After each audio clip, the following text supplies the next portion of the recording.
Hi friends, अगर आप हमारे वीडियो को सबसे पहले देखना चाहते हैं तो अभी हमारे चैनल को सब्सक्राइब करें और बेल आइकन दबाएं। यशवंत सिंह ने चुनावों में करारी हार पर बीजेपी को सिखाए यह सबक।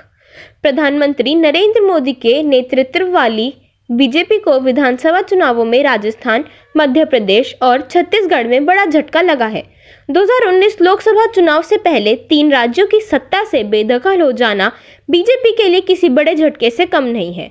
इन चुनाव परिणामों पर बीजेपी में लंबे समय तक रहे दिग्गज नेता व पूर्व केंद्रीय मंत्री यशवंत सिन्हा ने टिप्पणी की है।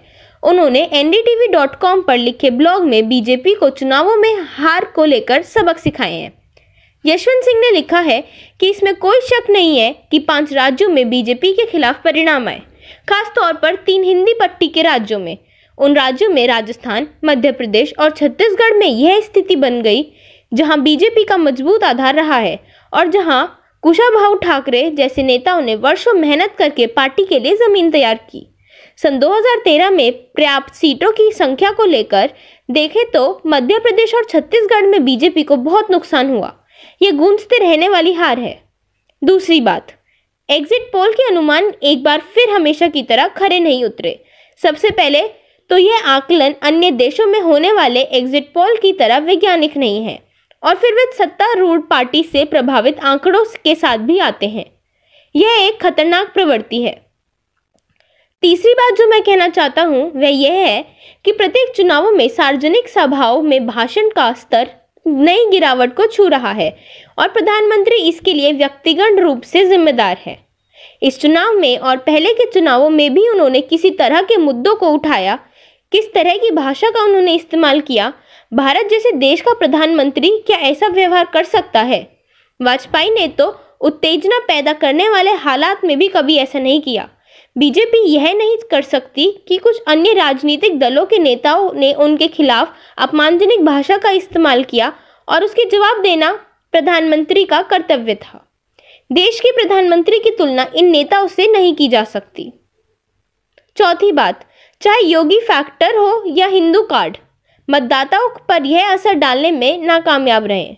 योगी आदित्यनाथ को अब यूपी में खुद का गढ़ बचाने के लिए कड़ी मेहनत करनी होगी। 5वीं बात, प्रधानमंत्री द्वारा गढ़ गया कांग्रेस मुक्त भारत का सपना जमीन स्तरी पर धराशायी हो गया है। यह बात शुरू से ही मुक्तापूर्ण थी। मैं हमेशा से कांग्रेस पार्टी की आलोचना करता रहा हूं। जब मोदी गुजरात में सत्ता का आनंद ले रहे थे तब मैं अपने साथियों के साथ कांग्रेस से लड़ रहा था।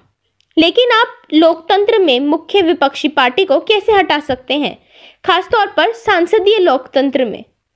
यहाँ पर मोदी और शाह दोनों पूरी तरह से गलत थे और जनता ने इन चुनावों के जरिए उन्हें सबक सिखा दिया है। ध्यान देने वाली बात है कि इसके साथ ही राहुल गांधी राष्ट्रीय पटल पर हुंकार भरते हुए उभरे हैं। अब लोग उन्हें भविष्य में पप्पू कहकर बुलाने का जोखिम नहीं करेंगे। अखिलेश ने योगी से क्यों कहा, सभी भगवानों की जाति बता दें, हमारा काम आसान हो जाएगा? मध्य प्रदेश, छत्तीसगढ़ और राजस्थान में कांग्रेस की जीत पर समाजवादी पार्टी का अध्यक्ष अखिलेश यादव ने बुधवार को भाजपा पर निशाना साधा। मुख्यमंत्री योगी आदित्यनाथ को भी आड़े हाथों लेते हुए कहा कि उनसे सपा को ही फायदा है, वे भगवानों की जाति बताते हैं। अच्छा होता कुछ और भगवानों की जाति बता देते, इससे हमारा काम आसान हो जाता, हम अपनी जाति के भगवान से ही कुछ मांग लेते, इधर उधर भटकने की जरूरत नहीं पड़ती। 5 राज्यों के चुनाव परिणाम पर मीडिया से बात करते हुए अखिलेश ने कहा कि देश भाजपा को जवाब दे रहा है। जीटीसी और नोटबंदी का असर अब पूरे देश में दिखने लगा है। कहा कि समाजवादी पार्टी ने भाजपा के खिलाफ मध्य प्रदेश में कांग्रेस को समर्थन दिया है, इसका पत्र भेजा गया था। जीत के लिए राहुल गांधी को बधाई देते हुए उन्होंने कहा कि मध्य प्रदेश में कांग्रेस ने जनता से जो वादे किए हैं उसे पूरा करे। सबसे बड़ा वादा किसानों की कर्ज माफी का है। उम्मीद है कि कांग्रेस यह वादा पूरा करेगी। एक सवाल पर उन्होंने स्वीकार किया कि मध्य प्रदेश में पार्टी का प्रदर्शन बहुत अच्छा नहीं रहा, हम एक सीट पर ही आ जाते थे। फिर भी वहां की जनता को बधाई देते हैं कि उन्होंने हमारे मुद्दों का समर्थन किया। उन्होंने कहा कि मध्य प्रदेश में भाजपा के खिलाफ अन्य दलों को नुकसान ना हो, इसलिए सपा वही चुनाव लड़ी जहां संगठन सक्रिय था। एक सवाल के जवाब में अखिलेश ने कहा कि मध्य प्रदेश में कांग्रेस से संगठन नहीं था, हमने उनका समर्थन किया है। हम सांप्रदायिक शक्तियों के खिलाफ हैं, विकास की राजनीति कहते हैं और किसानों नौजवानी के साथ हैं। 5 राज्यों में चुनाव से फुर्सत पाने के बाद समाजवादी पार्टी के अध्यक्ष अखिलेश यादव ने प्रदेश में लोकसभा चुनाव की तैयारी पर ध्यान केंद्रित किया है। उन्होंने 18 दिसंबर को पार्टी मुख्यालय में पदाधिकारियों को बैठक बुलाई है। इसमें पिछड़ों का समीकरण साधने की राजनीति तय करने के साथ ही बूथ स्तरीय तैयारियों की भी सीमाएं की जाएंगी। प्रदेश में गठबंधन की संभावनाओं के बीच ही समाजवादी पार्टी लोकसभा चुनाव की तैयारियों में कोई ढील नहीं देना चाहती है। इस क्रम में प्रदेश अध्यक्ष नरेश उत्तम पटेल ने अलग अलग क्षेत्रों का दौरा शुरू किया है। बुधवार को उन्होंने पश्चिमी उत्तर प्रदेश के जिलों की समीक्षा की और गुरुवार को पूर्वांचल में पदाधिकारियों की बैठक करेंगे। 5 राज्यों के चुनाव में भाजपा की शिकस्त के बाद कार्यकर्ताओं का हौसला भी बढ़ गया है। पार्टी पदाधिकारियों के अनुसार 18 दिसंबर को होने वाली बैठक में चुनावी नजरिए से श्रृंखलाबद्ध कार्यक्रम को अंतिम रूप से दिया जा सकता है। इस क्रम में बड़े नेताओं के दौरे भी बढ़ाएंगे। बूथ स्तरीय समितियों को पार्टी पहले ही खड़ा कर चुकी है। उन्होंने प्रस्तावित गठबंधन की स्थिति में किसी तरह अन्य दलों से नियोजन रखना है, इस बारे में भी निर्देशित किया जाएगा। मध्य प्रदेश में बीजेपी को रोकने के लिए कांग्रेस को समर्थन देंगे, राजस्थान में भी साथ मायावती। मध्य प्रदेश में सरकार बनाने के लिए बीएसपी मुख्य मायावती ने कांग्रेस को समर्थन देने का फैसला किया है। बता दें कि मध्य प्रदेश में बीएसपी के 2 विधायक जीते हैं और वहां सरकार बनाने के लिए कांग्रेस को 2 विधायक की ही जरूरत है। ऐसे में अब कांग्रेस की सरकार बनती दिख रही है। उधर अखिलेश ने भी कांग्रेस को अपना समर्थन देने की पेशकश कर दी है। बता दें कि छत्तीसगढ़ और मध्य प्रदेश में बीएसपी ने कांग्रेस के संभावित गठबंधन से अलग होकर चुनाव लड़ा था। मायावती ने लखनऊ में प्रेस कॉन्फ्रेंस आयोजित कर स्पष्ट किया कि कांग्रेस से विचारधारा मेल न खाने के बावजूद वह बीजेपी को रोकने के लिए समर्थन दे सकती हैं। उन्होंने यह भी कहा कि अगर राजस्थान में भी जरूरत हुई तो वह अपने विधायकों को कांग्रेस को समर्थन देने के लिए कहेंगी। मायावती ने कहा, जैसा कि मध्य प्रदेश में बीजेपी अभी भी सरकार बनाने में जुटी है, चूंकि बीजेपी को रोकना ही हमारी प्राथमिकता है, इसलिए उसे सत्ता से बाहर करने के लिए कांग्रेस से विचारों में सहमति न होने के बावजूद हमने कांग्रेस को समर्थन देने का फैसला किया है। यही नहीं, अगर राजस्थान में भी जरूरत हुई तो हम वहां भी कांग्रेस पार्टी को समर्थन देंगे। बता दें कि मंगलवार को नतीजे आने के बाद कांग्रेस के अशोक गहलोत और सचिन पायलट ने बहुमत मिलने के बाद भी सभी गैर बीजेपी दलों को साथ आने को कहा था।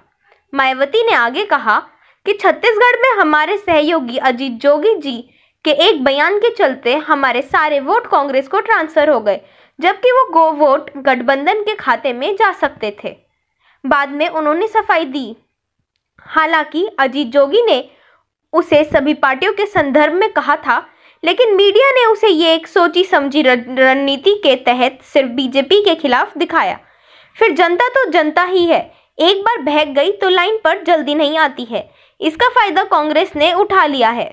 मायावती ने बीजेपी की गलती नीतियां और गलत प्रणाली से जनता त्रस्त हो गई थी, इसलिए दिल में पत्थर रखकर तीनों राज्यों की जनता ने ना चाहते हुए भी वहां पूर्व में रहे कांग्रेस को अपना विकल्प समझकर वोट दे दिया। उन्होंने आगे कहा कि कांग्रेस 2019 लोकसभा चुनाव में भी इसे बुनाने की कोशिश करेगी।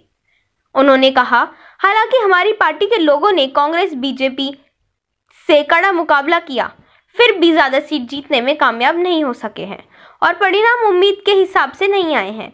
उधर कांग्रेस के दिग्गज नेता दिग्विजय सिंह ने मायावती को समर्थन देने के लिए आभार जताया है। दिग्विजय सिंह ने ट्वीट किया, आदरणीय बहन जी को मध्य प्रदेश में कांग्रेस को समर्थन देने के लिए हार्दिक धन्यवाद। कांग्रेस ने सदैव तृणीय बाबा साहेब और मान्यवर काशीराम जी के सपनों को पूरा करने का प्रयास किया है। मायावती ने गिनाई कांग्रेस की गलतियां, फिर भी किया समर्थन का ऐलान। बोली, बीजेपी को है रोकना। मध्य प्रदेश और राजस्थान में कांग्रेस की मुश्किलें कम होती नजर आ रही हैं।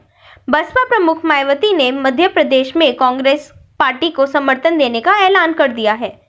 मायावती का कहना है कि वे भारतीय जनता पार्टी को रोकने के लिए कांग्रेस का समर्थन करने जा रही हैं। साथ ही उन्होंने कहा कि भाजपा को अपनी गलत नीतियों के कारण हार का सामना करना पड़ रहा है।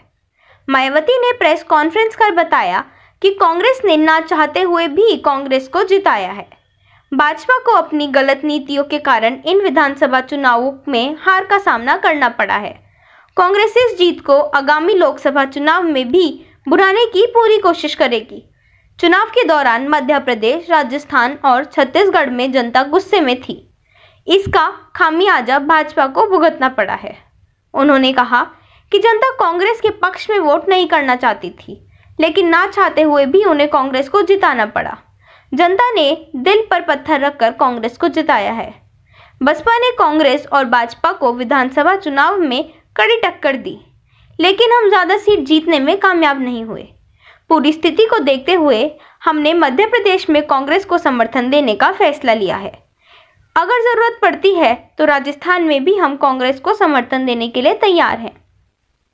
कांग्रेस और भाजपा दोनों पर मायावती ने दलितों की अनदेखी करने का आरोप लगाया।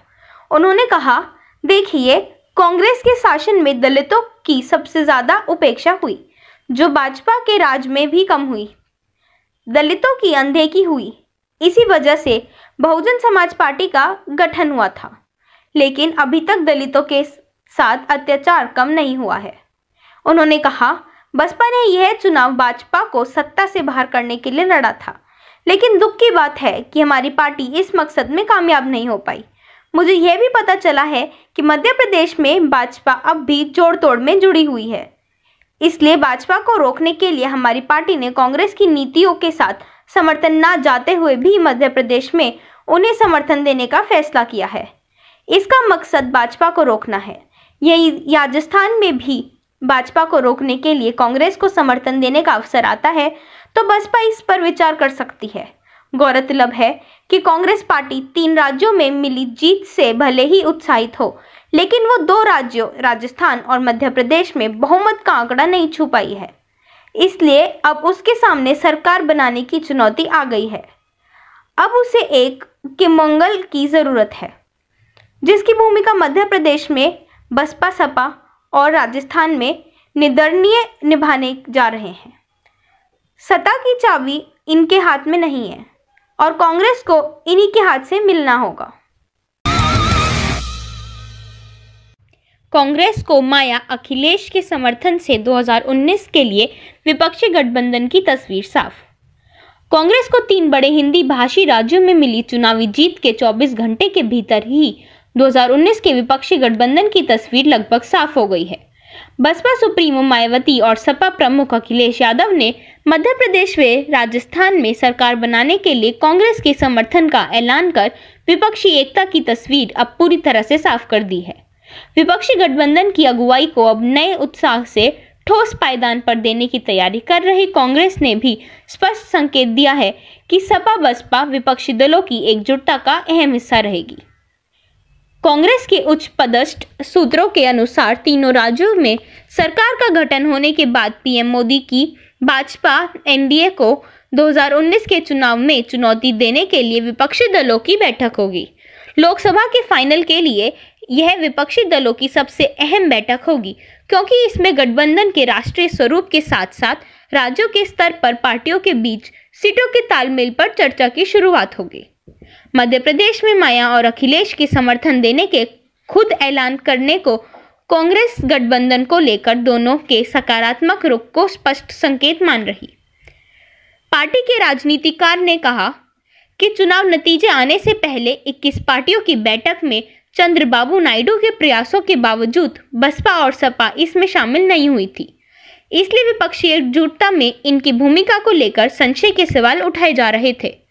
मध्य प्रदेश, राजस्थान और छत्तीसगढ़ में कांग्रेस की बड़ी जीत के बाद अब इसमें कोई संदेह नहीं रहा कि 2019 के संग्राम में विपक्षी एकता की मुख्य धुरी कांग्रेस ही होगी, तो इन दोनों दलों के लिए भी ज्यादा विकल्प नहीं है।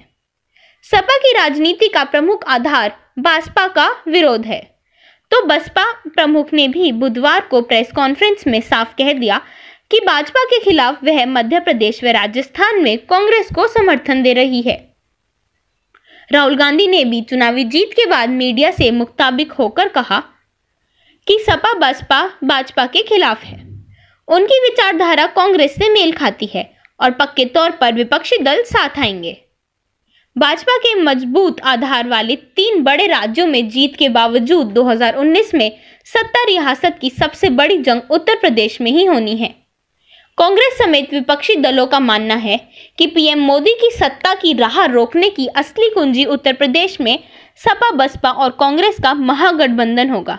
इस महागठबंधन की स्थिति में उत्तर प्रदेश की 80 सीट में से 63 सीट जीतने वाली भाजपा को बड़ा नुकसान लगभग तय है, जबकि मध्य प्रदेश, राजस्थान और छत्तीसगढ़ की 35 लोकसभा सीटों में पिछली बार 62 सीटें जीतने वाली भाजपा को ताज़ा चुनाव नतीजे के हिसाब से करीब 40 सीटों के नुकसान का अनुमान है।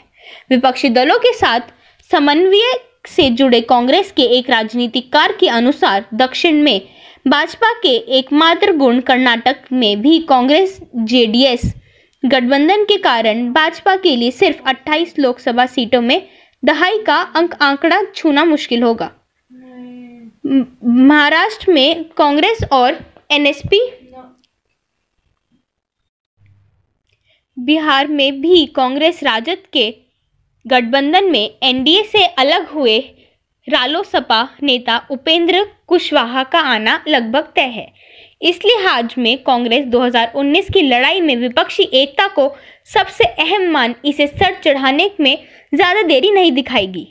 कांग्रेस के वरिष्ठ नेता कपिल सिब्बल ने भी कहा कि खुद राहुल गांधी ने मंगलवार को साफ कर दिया कि विपक्षी दलों का साथ आना पक्का है, तो फिर विपक्षी एकजुटता में संदेह की गुंजाइश ही कहां बचती है।